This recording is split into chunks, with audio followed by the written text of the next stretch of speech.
Greetings, and welcome to the 80 Level Roundtable podcast. In each episode, host Kirill Tokarev invites video game industry leaders to talk about the world of game development. No topic is off limits as long as it relates to video game development.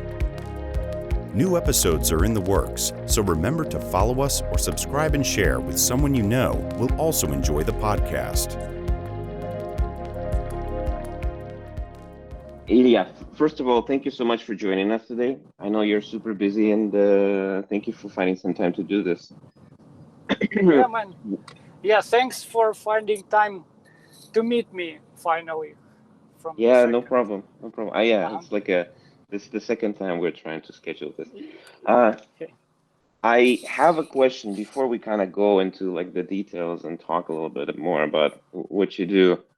How did you get into the industry? Like, what was your journey like? Yeah, man, it's a really interesting question in my case, I believe, because from the beginning, most of the 3D artists or people in the industry, they are related to it in somehow. They are avid players or whatever. For me, I wasn't a big fan of video games, actually. And basically, I started doing that not so long ago, not from the, childhood. Well, yes, I played Street Fighter and Mortal Kombat and so on the Sega, but not with that, crazy, what do they call it? Well, addiction, yeah, the addiction one. Yeah, so I was working a lot in financial industry, and it sounds crazy even for me right now. And I have actually the close friend of mine who is in the industry like for 20 years maybe. He's one of my colleagues and friends of mine from the childhood, and he is the one who who have this addiction to playing. And we had one of that Sundays when he proposed me to get in terms of to dig it out a bit, because he knew that I work with people a lot, and this is exactly what they needed that time, because we were doing the project with a lot of outsources that times, and well, the company needed someone who will be able to work with people. Yeah, so I was interested, so I started my journey from the Academy Art Club. This is the small school in Kyiv, and it's working right now from back, I don't know, it has been working for 15 years already, I believe. This school, the feature of the school is that all the teachers are from the industry, and they, teach not something like, I don't know, like theory without the practice, but they teach the workflow and the pipeline and so on. So I started from there, studied a lot of modeling, texturing, sculpting, and so on.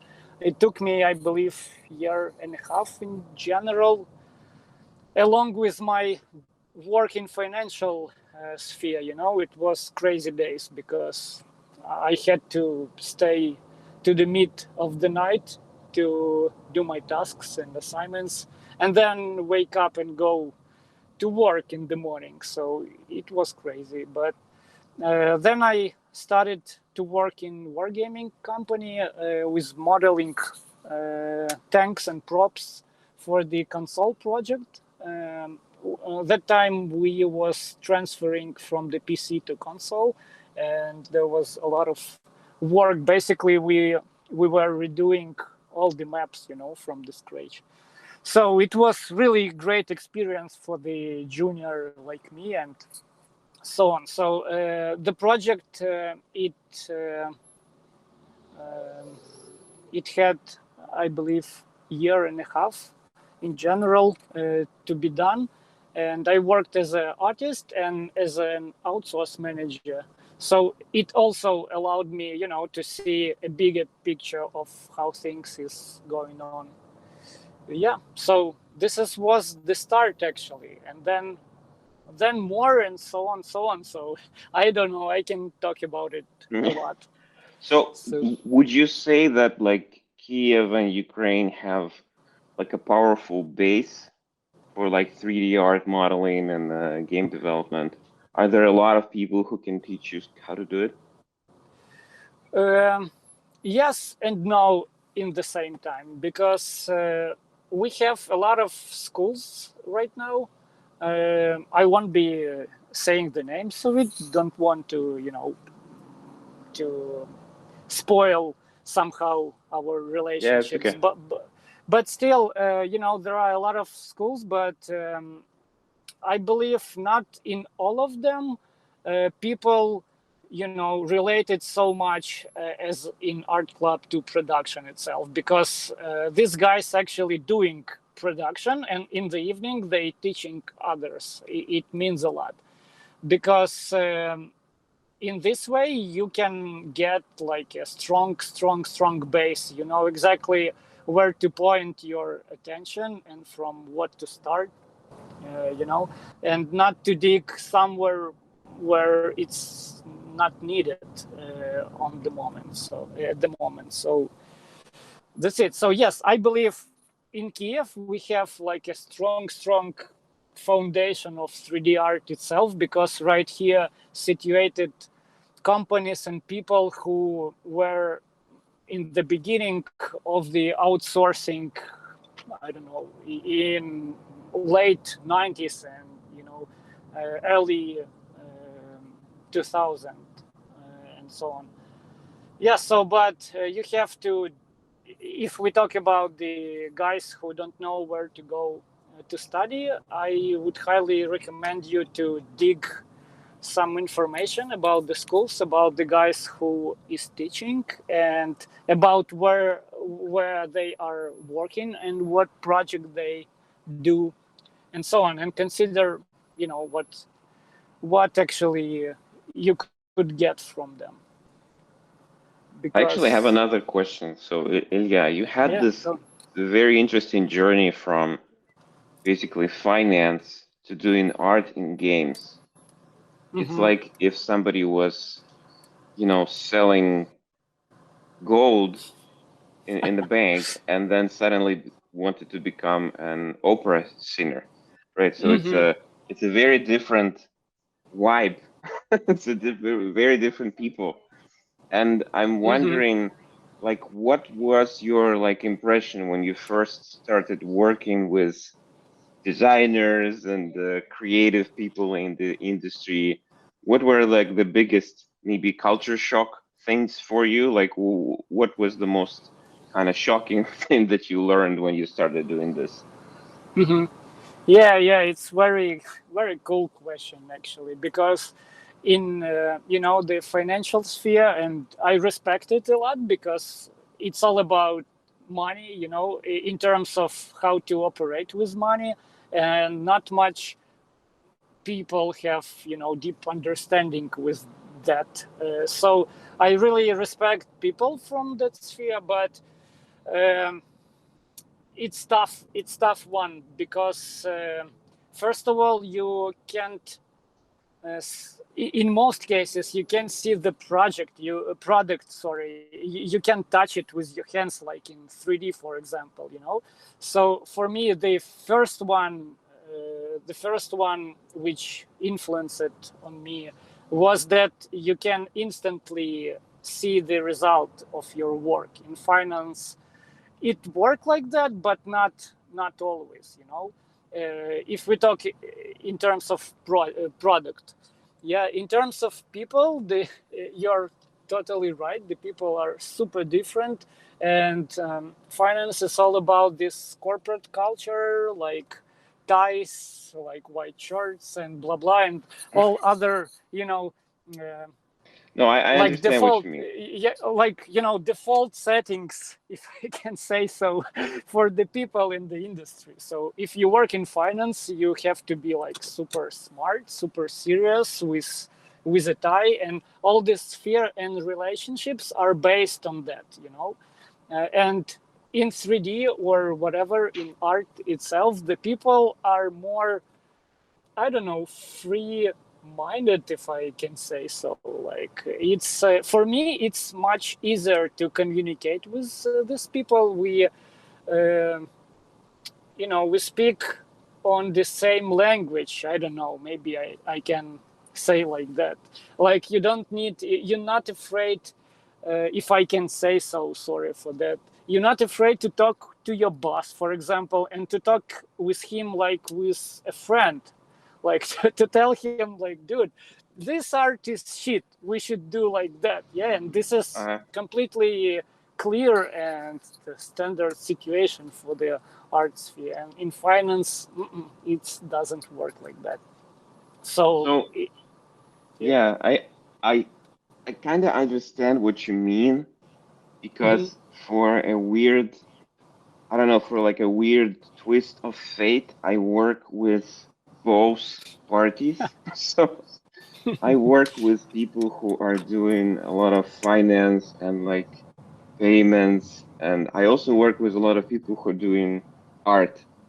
And to Mm-hmm. me, they are like, although I have very good relationships with both, so I'm not sure that like I can't talk with my boss or I can't, do like any kind of communication, but the way they see the world is very different, Mm-hmm. right?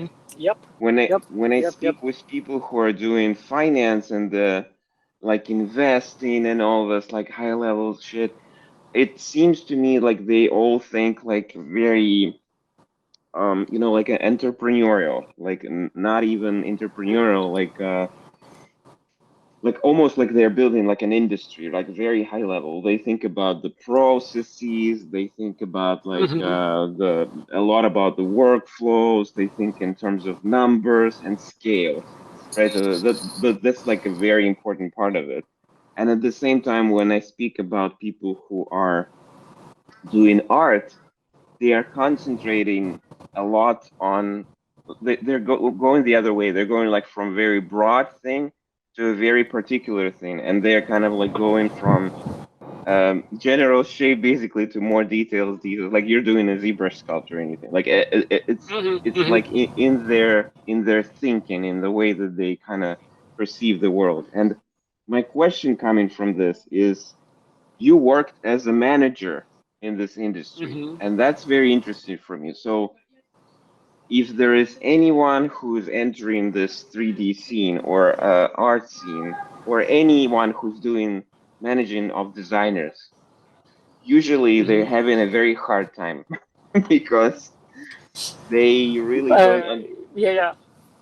they really don't understand how to kind of guide those people and make them do what you want, and it ends up you end up in a situation where you basically go through like a lot of artists and you find the one that kind of fits your style and your vision and so on. So I would really like to hear you like talk a little bit more about like this process of, first of all, Mm-hmm. adjusting to managing creative people, and then maybe you can give us some ideas or maybe like directions of how to best approach this.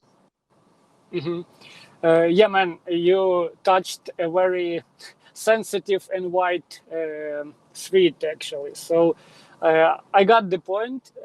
Actually, wanted to avoid a little bit of talking about it, but no, it's completely okay, and I understand the concerns about it. So yeah, actually, for about the managing people, yeah, they are. I'm not wanted to judge people, yeah, but for the finance and art, it's complete. The spheres are completely different in terms of soft skills, also for the artists.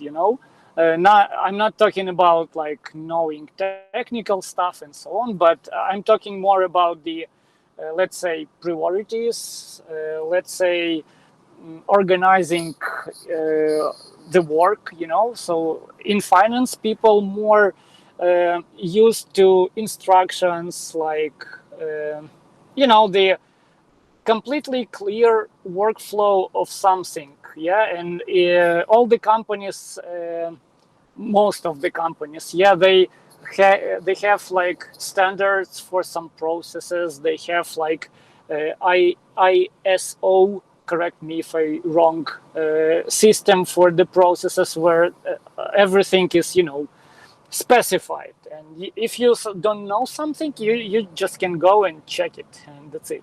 And in art, I was shocked actually, because no one stick to any rules, and it's hard, and sometimes it's even useless, absolutely useless to to specify any rules, because some projects just need to be like creative and not having any, let's say, short-term priorities. You just trying something, you throwing it away, and so on. And sometimes it's a mess in terms of working with people. So what I got clearly for myself, that in art there are a lot of subjective, or correct me, sorry if I'm wrong, because I kind of lost the word for it, but some things which one person will understand in one way and the other one in completely other. And sometimes it's even hard when you work as a manager, for instance. Sometimes you have to translate, from one language to another. I mean, art language. You have to understand, for example, to an artist what exactly this workflow means and what art director wants from him. And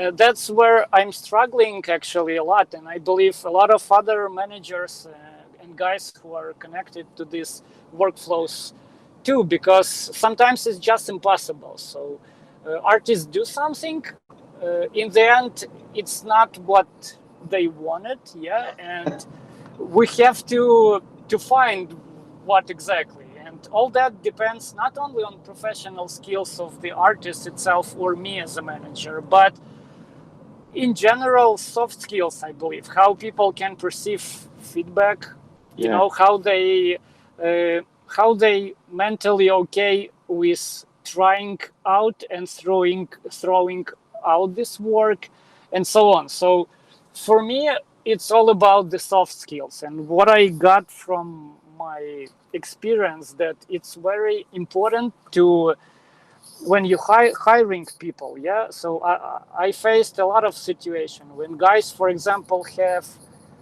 a very solid technical base, but they can't communicate in any way. And you know what I mean? And you just can't, you can't find the same language with this person to, to be on the, I don't know, to find the flow working with them, because they began to be in a stress when they don't understand something, instead of just asking, for example, or whatever. And so on. So I agree. I mean, I was recently, and still is, I'm working like on producing a couple of projects here internally. And the recurring joke I have with all of the people who work with me is that when I tell you to draw a horse, right? Like every person is going to have his own vision of what the horse is going to be, right? So it might be, a white steed, or it could be like an old horse kind of pushing the cart. And it's like it goes on and on from every person to the other person and so on. And what happens in a lot of cases is when, like, the management, they might have their vision, right? But they don't really share it. They say, well, sorry, man, for interrupting, but this was the point to where I was heading to. Yeah, about that sharing of what you actually want to get. And this is, I don't know, for me it would be funny to say, yeah, but for me it's maybe um the main lesson I learned for the last years. Yeah, to share exactly, and if you can't share, then explain, then brainstorm with the team, then I don't know, show examples, help to Yeah. search references, and so on, so on. Usually, guys from, for instance, art direction, at least with whom I was, working, they are not very much in it. They usually think that you already understood and understand, what you have to do. And I Yeah. don't know. Yeah. So please No. proceed, because I interrupted you. No, no worries. I mean, like the way how we are trying to handle this, and I know it doesn't always work this way, is basically you need, first of all, you need to find references, right? So references, I think, is like one of the most important parts. So because if you can translate your vision into some kind of visual, elements that you can copy or you can be inspired by and so on, it makes things so much easier. Because especially for artists, because when I worked with artists, I used to send them a lot of text. So I sent them Mm-hmm. like a lot of pages, like presentations, explaining, saying what color I want here, and then what, like everything, what pose should it be, and so on. But in the end, you kind of end up with not exactly what you want, because in a majority of cases, artists don't really read. They Yeah, usually yeah, don't really read the text. yeah, So definitely. what I learned is that you need to do like a board. We use any of the like your reference board software, and just throw a lot of the illustrations there. So maybe when you have that, it's very easy to kind of do. And the other thing is that um, it's very cool when you can find a guy who fits your vision. You know what I mean? Like Mm-hmm. if Yeah, yeah, if you absolutely. if you're doing like especially if I think in your position, maybe you can share some of it because you were working as an outsource manager, and I think Mm-hmm. it's like the worst possible job because you need to Mm-hmm. kind of you need to outsource this vision, and it has to fit what you want, and you don't always get that even with like your internal artists, right? But Mm-hmm. how do you achieve this with somebody who's like just doing it as a contract? do you, Mm-hmm. how do you find like the right person? How did you kind of look for them?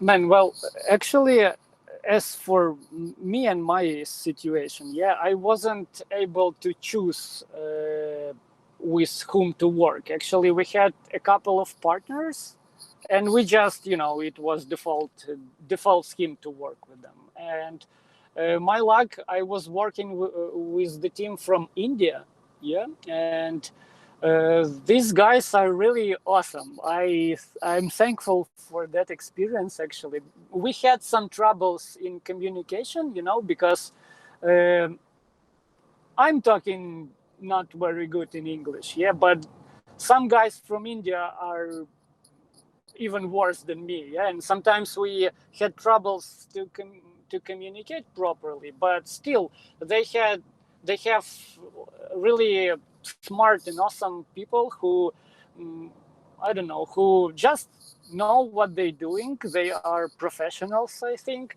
and I don't know. I have hadn't, sorry, any troubles with them, and maybe because I also communicate with them a lot. So my secret was that we had a call every day.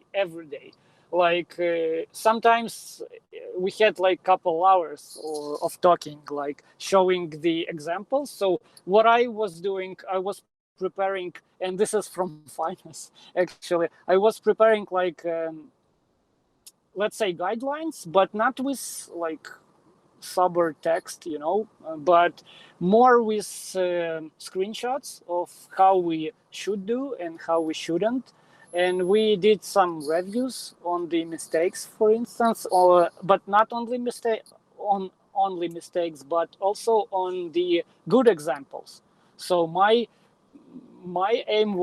goal was to show them not only mistakes, but how they should do this, and what I think is great, what I think is not. And actually, this is what I'm doing with artists also right now. For instance, on the project, I usually manage the backlog, but in the same time, I manage the list of the main feedbacks, like best practices, where I'm collecting the screenshots of good things we've done and the mistakes we've done. And for instance, even technical and art examples of how, for instance, wood textures should be executed on this project, because I know the feedback, and I know not only the the specific feedback, but I know it from all the assets in the milestone, and I can easily form this kind of how to do and how to do not list, and it helps a lot. And actually, with outsource the same. Yeah, it's hard because you don't know the guys actually, and you don't work with them face to face. You usually work with outsource manager from their side, and it's one person in most cases. Yeah, and it's easier, for instance, to work with the team on site when you can face to face speak with guys, and see the reaction to your explanation or to the refs. You can say whether this dude understand you, or he just saying that he understand. Yeah. So I like that. I think it's a very good. It's actually a very good way to do it, because a lot of companies, especially very large ones on large projects, they build these kind of Bibles, for outsourcers, like how we want to do stuff in our game, and they kind of break it down. So they say, this is how we want to do explosions, for example. This is how we want to approach hard surface. These are like the common mistakes that you want to avoid. And it differs, of course, from project to project, and from style and so on. But overall, I think it's a very good practice to give to the outsource team. And it saves you a lot of time, basically. You don't have to go over the same things. Yep, but wanted to say one thing, that I worked a lot with as a freelancer, with different projects as a 3D artist. I mean, not manager. So I were doing 3D basically, and what I noticed that yes, from project to project, guys usually have some guidelines where they show something, but I don't remember at least one case when, after I did a bunch of props, for instance, guys showed me props from other 3D artists or freelancers, and explained me what is cool and what is not. So they are usually limit communication with me with the feedback they give me, and that's it. So from my perspective, I couldn't see a little bit more of that. I understand maybe NDAs and so on, but for instance, if I would work with outsource team and I knew that I have to work with them sometime later, I would probably consider doing some learning session, where I show them all the milestone with their assets also, and explain them a little bit more that we had these mistakes, we have to check this more properly, and here is very good things which wasn't implemented on your assets, for instance. So Yeah, there you are actually sorry, go on. No. I mean, I think you touched on a very interesting topic that a lot of people are actually struggling with, and we kind of talked a little bit about it before. But how do you actually how do you actually give feedback in Mhm. a in a in a good, meaningful way, so that people don't, especially 3D artists, Mhm. because you've been both on the side of the freelancer as Mhm. well as on the side of like the manager who kind of needs to get some result. So from both of these sides, like how would you advise approaching this? How do you give feedback to a person so he's not insulted and that he can understand what you want, and do what you need? Mhm. What are like maybe you can give some advice because I think a lot of people are kind of struggling with this. Yeah. So actually, I think that my opinion that I still learning doing that, and it's never-ending story, because there are a lot of different people, and current current team is 45 people. Imagine that, and everyone is special, in good terms. I mean that everyone perceive the universe in their own way. And first of all, I think the feedback itself, it should consider the features of the person, if I can say so. I mean, you have to know to whom you're giving feedback, you know. So if you don't, and you just giving dry feedback, probably it depends on, I don't know, depends on person. Because for me in our team, I always try to show guys bigger picture. So not just give them feedback. I try always to explain why we getting this feedback and why it should be fixed and what stands behind it. So it's always more than just just saying to fix that. It always maybe some philosophic talks on it. Yeah. And sometimes I have to say to guys that, guys, really, i I'm too not really understand why we have to fix it. Yeah, for instance.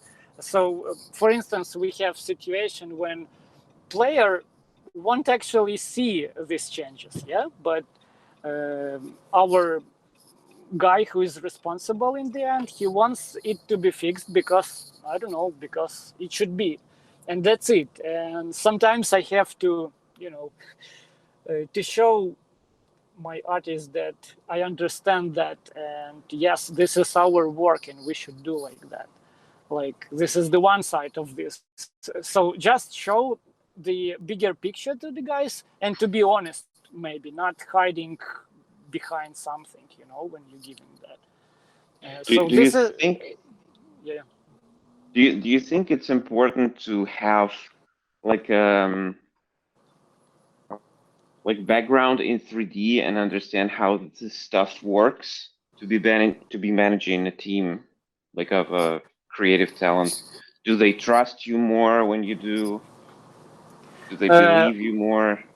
yeah, it's tricky question because for me, I don't know the other side, So I don't know how to manage 3D team without knowing the subject, because my way was from from 3D to management, not some other. But I think yes, definitely, especially in terms of estimations and deadlines, when you can more deeply discuss with guys how it should be done, what is the risks generally, what is the underwater rocks, if I can say so. Sorry for Yeah. this straight translation from Russian, but they will trust you more, so they will see in you not just manager who just come and saying them that they missed the deadlines, but they will see the guy who understands subject and who is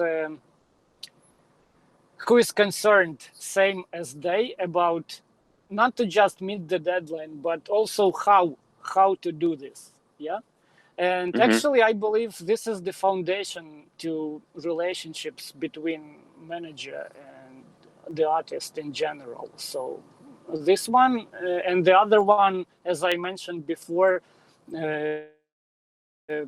to be honest and to show guys bigger picture. When people understand that their work is the part of something bigger, they understand that they are the part of the puzzle and not just isolated with their asset, and it goes somewhere to the project as with outsource. Yeah, for instance, I did a lot of props and I don't know even is the game was released right now or not.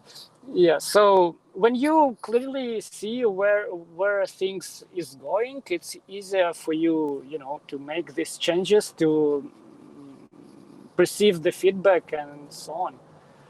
Yeah. So I don't know. It's kind of natural in some kind for me. So I don't know whether these points will be useful for. No, I mean, I think it is. I think the points are useful, obviously. But I agree that you kind of need to know it or have artistic background. Because I know situations where where it's the other way around, where people are working in management and then they're put to manage a creative team, and they're not really. Sometimes they can't even draw, and just because, like in the company, they kind of were promoted and they wanted to do this, and so I think it's more challenging. So when you have this background and you have this understanding. And especially if you know and you have the skills, it kind of gives you more trust, I guess, from the team and so on. Yeah, definitely. Ilya, did you have any experience with hiring people? Yeah, I've been hiring people for the last 2 years. Now we halted this process, and actually I was really fresh in these actions, in these processes. So I studied some literature about how to interview people and so on. And still, I think that I'm very weak in this kind of activity. But yeah, I had a lot of experience with that. Maybe around 100 interviews in general. That's a lot. I think it's that's a lot. And and I've learned on each of them. And there was like a very easy one when people just come and you talk to them, without any system to that conversation, if you know what I mean. So sometimes when you have closed person or specific person in terms of his freezing, but I mean sometimes people are really open-minded, and you haven't to struggle to make them talk. Yeah, and it's pretty much easy. But sometimes people are really hard and not talky, but they are just just hard. I don't know how to explain it. So I had a lot of situations when guys was putting me in some kind of freezing while asking me questions or saying something to me, like, for instance, they are not gonna do some stuff. Yeah, and that's it. So this is the point on the interview, and it was hard. Actually, it was hard. But then I used to it somehow, and had some kind of a scheme for myself about what question to ask, about what I wanted to know from this person. And I think the most important thing in the interviews, and I bet any guy from recruitment team will be laughing at me right now, but still, first of all, to study the person with whom you're gonna be talking, to know exactly what he has in his portfolio, for example, where he worked and so on. And second one, you have to specify more than clearly for yourself what you want to get from this person in terms of information. So in the end, I came up with a plan, and basically I did it for each person. And I think the last maybe 20 interviews was smooth for myself.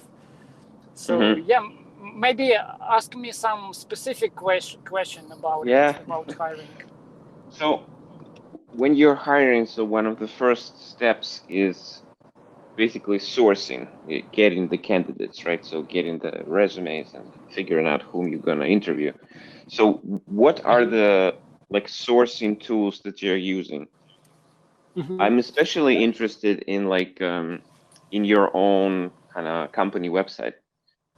Do you use that a lot? And what information is usually there? It's more question to our recruitment department, because guys, they do a lot of job in this way. So we have usually posted vacancies. I mean, open positions on our website, and people usually applying there. But we also do a lot of passive search of the candidates. Also, me doing that stuff too. So actually, what I do is I'm searching ArtStation, for instance, also LinkedIn's, and checking what people posting there, what they showing, and it also depends on the position where we going to hire. So because what I noticed that a lot of senior guys in Ukraine, for instance, they don't usually post a lot of works for ArtStation, for instance. And it's really hard to find something about them, because they usually stay in some company for a long time, and there is no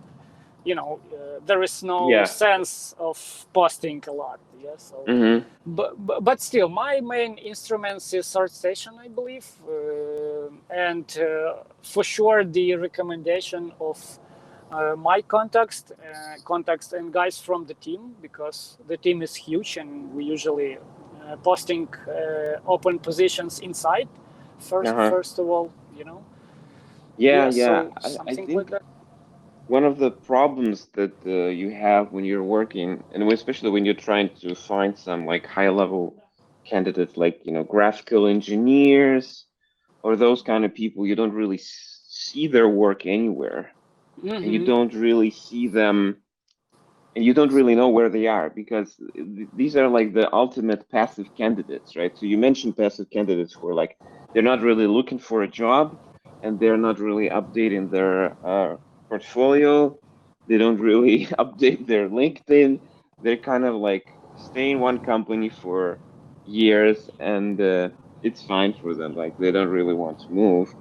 So what is the best way to get to those people? So is it mostly from recommendations and internal references, this kind of stuff that you're doing with the team? Man, in my case, the most successful hires of guys like that was from the internal recommendations. Basically, I would honestly say to you that I don't remember hiring in our team from the from outside, from ArtStation, for instance, because I don't know, it's just hard to get to these people and to meet their demands. It's more likely that some of these guys will knock to your door, whether you to theirs, if you know what I mean. So my experience, it's mostly junior and middle guys. So those to whom it's more, those who more accessible, if I can say. More motivated to find a job, first of all.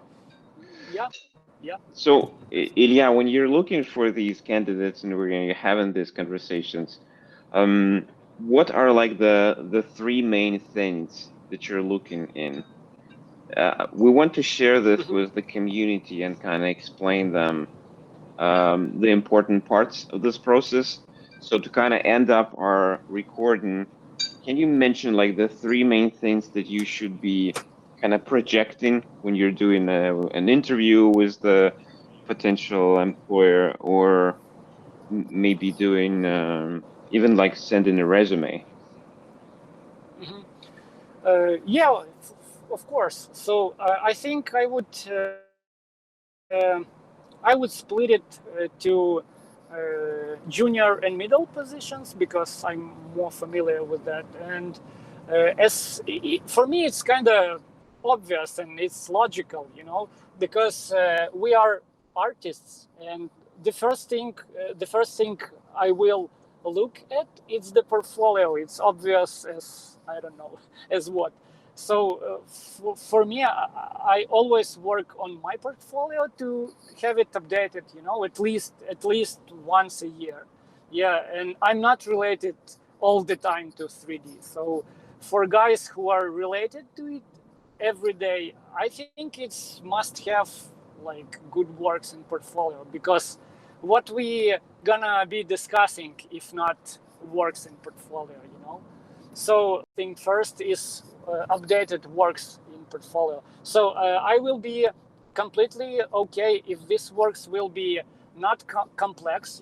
I understand that everybody is working and have families and so on, and I really the big fan of that artist who posts some uh, relatively simple stuff but executed in the absolutely great way, if you understand what I mean. So for instance, like uh, small tools like screws or whatever, or some kind of lamps, or I don't know, like boxes, military boxes and stuff like that, which the things which not demand you to invest a lot of time, but still you can show your skills and your artistic vision on that. So I think uh, the main point here is that you have to have portfolio, but uh, it shouldn't be very complicated. And I would recommend, like especially junior guys, not to focus on really complex things. Yeah, yeah. By the way, a couple of months ago, some dude, I believe from India, but I don't remember actually. Um, he posted. Oh my God, I forgot the word for that. Um, oh man, you have to help me. So it's one of the balls, I believe the word for that. Yeah, the ball. Do we have that? Sorry for backpedaling here, but so anyway, it's a thing where you boil macaronis, for instance, or potatoes. What do they call it? Dude, can hear you. Help me, please. Here. Yeah. Sorry, it's like a kitchen bowl, like basically where you boil water or Yeah. pot. You So can say pot, like a pot. yeah. Yes, thanks for that. Sorry. So he posted a pot, but it was textured so cool. Like it was, used for 5 years, I Uh-huh. believe, with all that burn stuff and some detailed uh, like things and so on, like marks from the boiled water and so on. And it was realistic as hell. But this model will take you, I don't know, at least maybe a week of 2 hours per day. I don't know, something like that. So I would recommend to every middle and junior guys not to focus on really complex things, but still work on your portfolio with that small things. Yeah, so Cool. this is number one for me. Actually, all other points are very subjective and depends on the person. And usually I figure them out on the interview. So I believe for me it's a previous experience, right? It's not necessary should be from 3D, for instance, but in our team we have guys from different spheres, like advertising or even HR also. Yeah, and in my example, I understand that people with different experience can be super productive and super useful, and they can solve problems. They have their previous experience of solving problems. So it's my number two, I believe. And number three, it's communication skills. And this is exactly what we finding out on the interview usually. And I will be honest that sometimes it's impossible to say after interview whether this guy, for instance, the one who will fit or not. And sometimes we have a trial period, for the artist to actually understand the soft skills. Yeah, but but still, most of the freshmen, they think if they know a lot of technical stuff, like they sit and learn YouTube tutorials for ZBrush, for a lot of softwares. It's very very mistaken. So it's very mistaken opinion that the more software you know, the more useful you are for the junior and middle guys. So I would highly recommend not to think like that. And for me, for instance, in our team, we can easily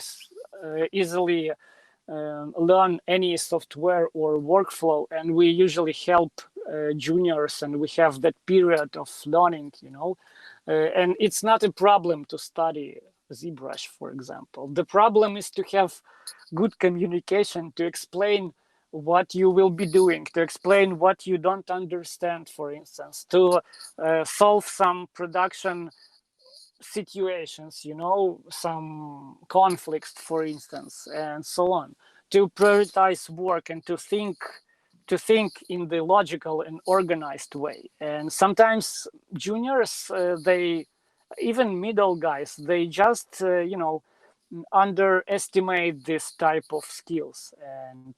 And for me personally, and for our team, it's essential skill. Without that, you just can't work and do production. So number three for me is this exact soft skills of communication, first of all. Cool. I don't know. Well, thank you so much. I think it was a very interesting and insightful interview. We actually covered a lot of ground here. Thank you for your time. We're almost like out of time. We've talked like for an hour. So I wish you good luck, all the best, and we'll link your ArtStation as well as the article in the description. And please go ahead, check out Ilya's work. He did an amazing breakdown recently. So enjoy. Yeah, Kirill, thanks a lot for meeting me and finding time. Thanks a lot for posting my review and work. No worries.